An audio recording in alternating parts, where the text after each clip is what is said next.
وطر کا وقت عشاء کے بعد سے طلوع فجر تک، عشاء کے بعد سے طلوع فجر تک۔ تمام فقہا کا اس بات پر اتفاق ہے کہ وطر کا وقت نماز عشاء کے بعد سے لے کر طلوع فجر تک ہے، اور اس پر بھی اتفاق ہے کہ اس کا سب سے افضل وقت سحری کا وقت ہے، فجر سے پہلے سحری کے وقت۔ نبی صلی اللہ علیہ وسلم نے فرمایا، بے شک اللہ نے تمہیں مزید ایک نماز عطا کی ہے جو کہ وطر ہے، اسے عشاء اور نماز فجر کے درمیانی وقفے میں پڑھ لیا کرو۔ ٹھیک ہے، اول رات، درمیان رات یا آخر رات میں پڑھنا۔ مسروق سے مروی ہے، کہتے ہیں کہ میں نے عائشہ رضی اللہ تعالیٰ عنہا سے دریافت کیا کہ رسول اللہ صلی اللہ علیہ وسلم کس وقت وطر پڑھا کرتے تھے؟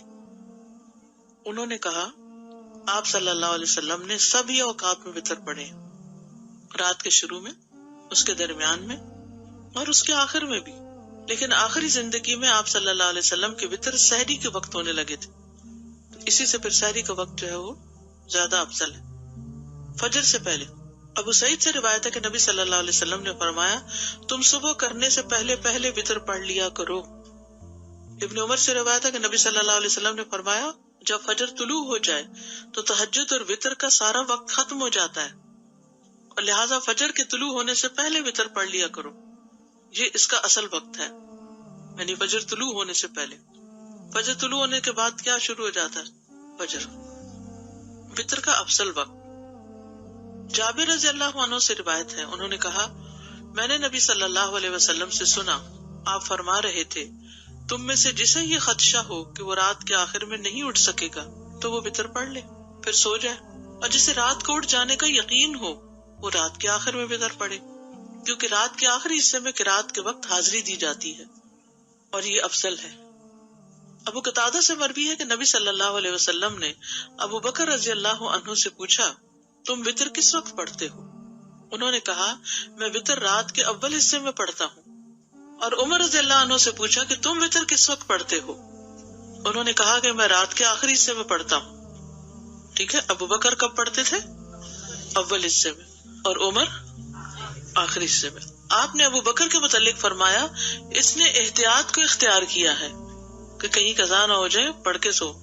اور عمر رضی اللہ عنہ کے بارے میں فرمایا، اس نے عزم اور قوت کو اختیار کیا، عزیمت کی راہ، انہوں نے رخصت کی، انہوں نے عزیمت کی۔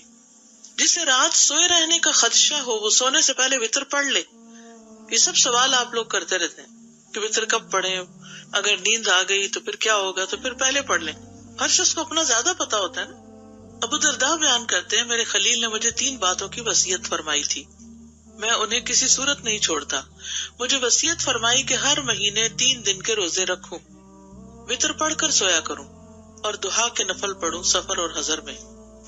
تو جس کو فکر ہو کہ اٹھ نہیں پاؤں گا وہ پڑھ کے سوئے، وطر پڑھ کر سونے والا عقل مند ہے۔ سعد بن ابی وقاص رضی اللہ عنہ سے مروی ہے کہ وہ عشاء کی نماز مسجد رسول صلی اللہ علیہ وسلم میں پڑھا کرتے تھے، پھر ایک ہی وطر پڑھا کرتے تھے، اس سے زیادہ وطر کی رکعت ادا نہیں کرتے تھے۔ تو ان سے کہا جاتا، ابو اسحاق، آپ نماز وطر کی ایک ہی رکعت پڑھتے ہیں، زیادہ نہیں پڑھتے، کیا وجہ ہے؟ وہ کہتے، جی ہاں، میں نے رسول اللہ صلی اللہ علیہ وسلم کو فرماتے ہوئے سنا، عقل مند وہ ہے جو سونے سے پہلے وطر ادا کر لیتا ہے۔ مزید ایسی اسلامک ویڈیوز دیکھنے کے لیے ہمارے چینل ماریہ خان وائس کو سبسکرائب کریں۔ اللہ حافظ۔